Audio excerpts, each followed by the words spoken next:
Hi, I'm Greta. And I'm Claudia. And we're having a very special episode of Knitters and Critters, where we're going to talk about episode 13 and more specifically, Ringgate. That's right. We want to get into the drama just a little bit, not to really weigh in because there are enough voices out there saying this person was a jerk. No, this person was a jerk.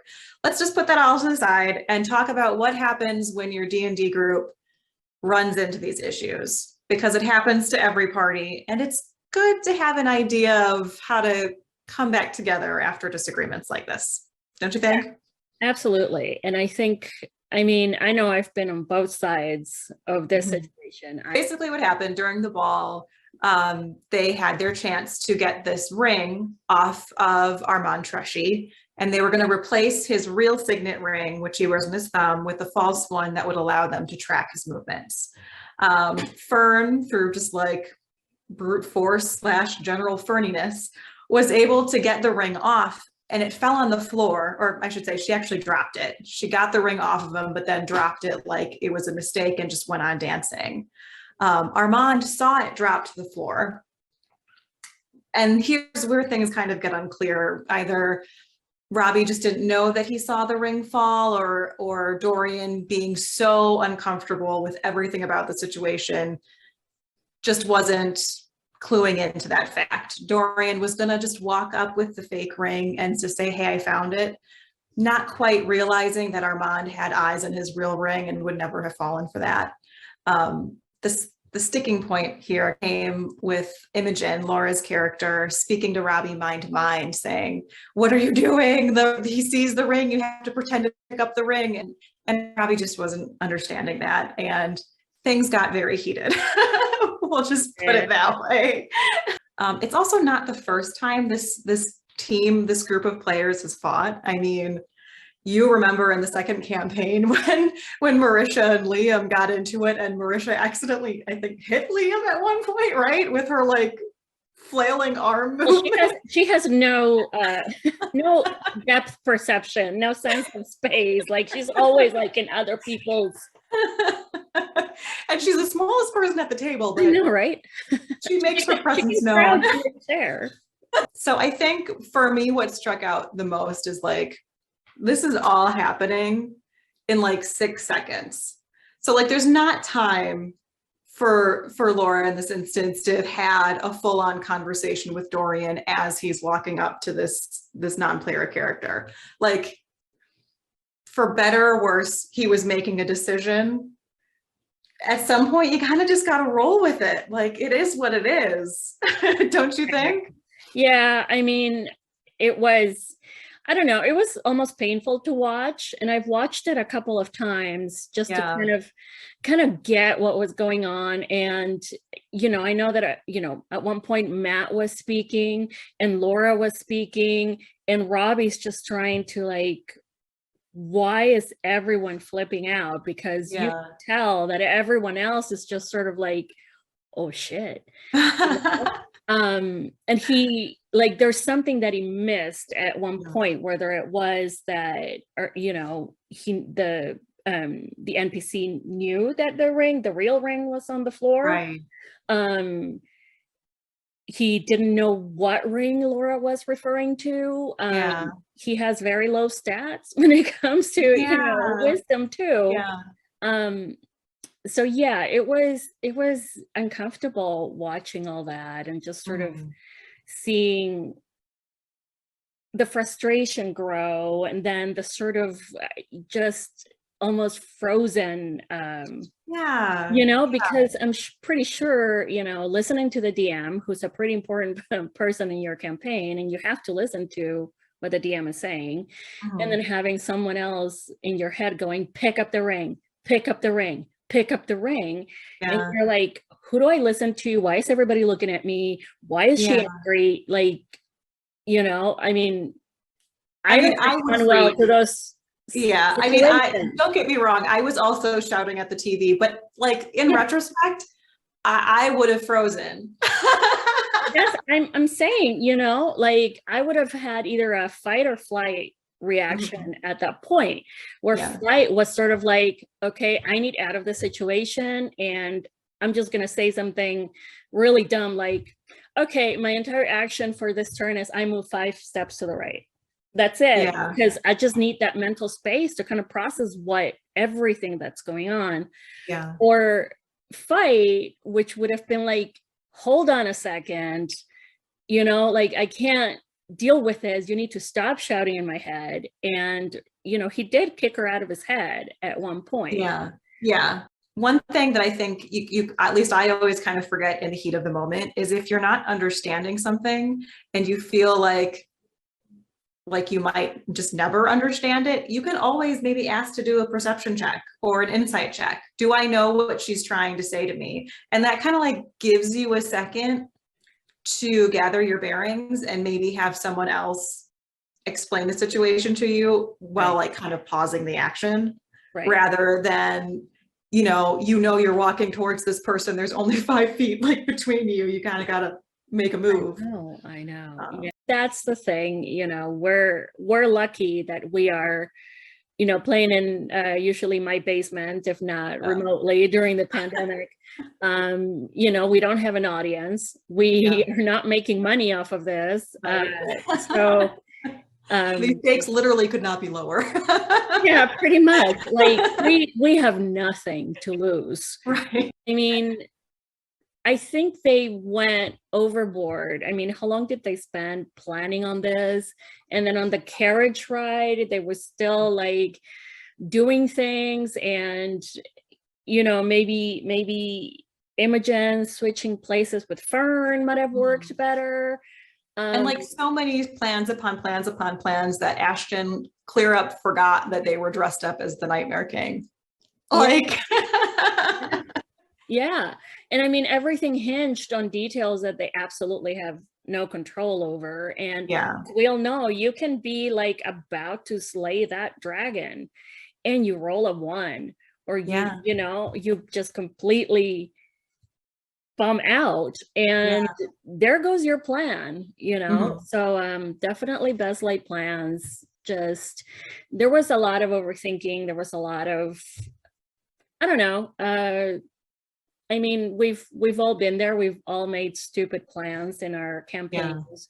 But I think when you start getting so specific into, okay, and then this happens, and then that happens, and then this happens, you're kind of setting yourself up for having no way out when things go wrong. I think a more, nebulous, maybe, okay, we're going to start doing this. And if it all goes to crap, this is how we get out of the situation. And then you do your best. That's a really good point, because there were way too many variables that they had, like you said, that they have no control over and that they just didn't know going in. Right. That it seems like, okay, team 1 will have their shot, then team 2 will have their shot. And if both plans fail, we'll meet back here at this time. Right. Like, yeah. It was like, D-Day. Yeah. And I think maybe because there wasn't a clear, leader in this situation, kind of everybody was doing their own thing. Which is how the entire episode went. I mean, we've got like 8 different people in 8 different spots right now. And I mean, kudos to Matt. I mean, he balanced the ball, he balanced the dance, he balanced how many NPCs. So many. That was, I mean, poor guy must have been exhausted by the end of that episode. Was mentally fried.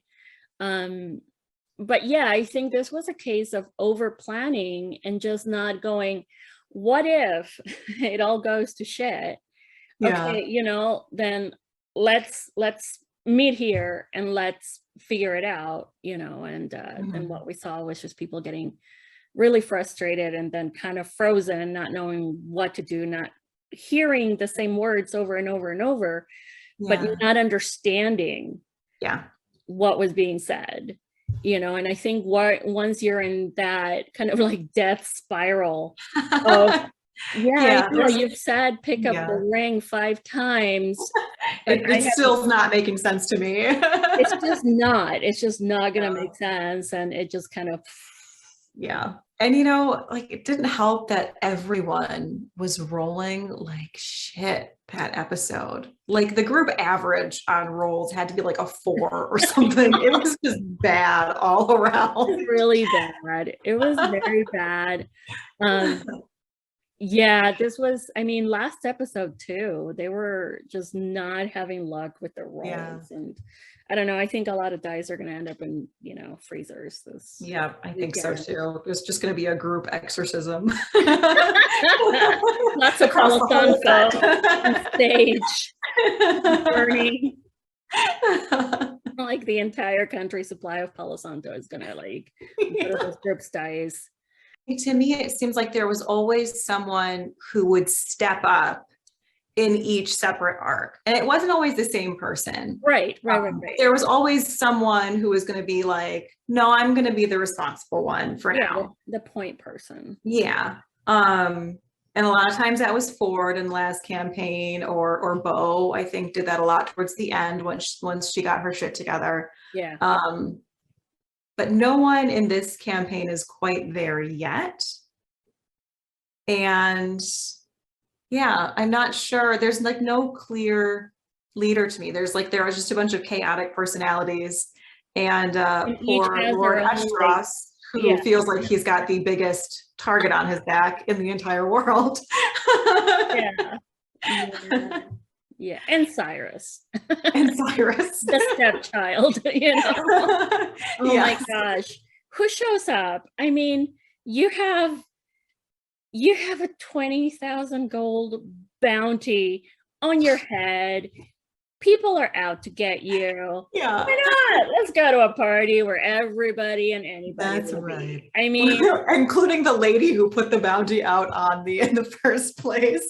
But sure, a mask is gonna hide you, blue boy.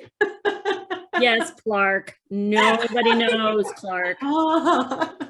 We'll see, definitely, as you mentioned, a sort of post-mortem conversation of everything that happened, and just sort of a lot of reassurance of Dorian. Yeah. Robbie. Like, I feel like poor Robbie and Laura are just getting so much crap right now. So much crap right now. Yeah.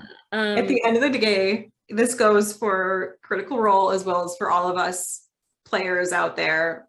It's just a game. It is It's not worth losing friends over. Absolutely. Take a breath, get a drink if that's your thing, and come back and just remember to have fun. Yeah. What else can you say? I mean, that's the whole point, in life, best laid plans, Oh yeah. We know that you can be planning for every eventuality, and boom, a new one is going to pop up and just kind of derail everything. And that is life, and that is the game. And that is the beauty of the game, because so much brilliant stuff has come out of failed roles and crappy situations and plans that went to absolute hell. So yeah, I mean, I think this is a very minor blip in this campaign. I mean, goodness, it's episode 13 of however many. If this is the worst fight that this crew gets into, right?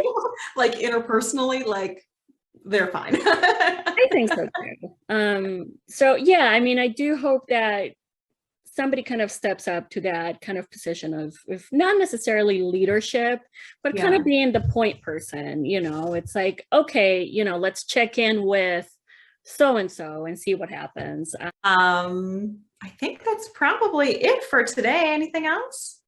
I don't think so. I mean, just reiterating that something is always going to go wrong. That's the nature of the beast. That's the point. That's the whole point. And that is where you find what your resources are, and your best ideas may come from a situation where you're like, I am out of options. But wait, There's still this one thing. Yeah, I totally agree. Well, if you guys in the audience have any other suggestions, how you deal with inter-party conflict, let us know in the comments. We love talking to you all. In the meantime, keep rolling those dice. Keep rolling those dice. 20s. Bye. Bye, guys.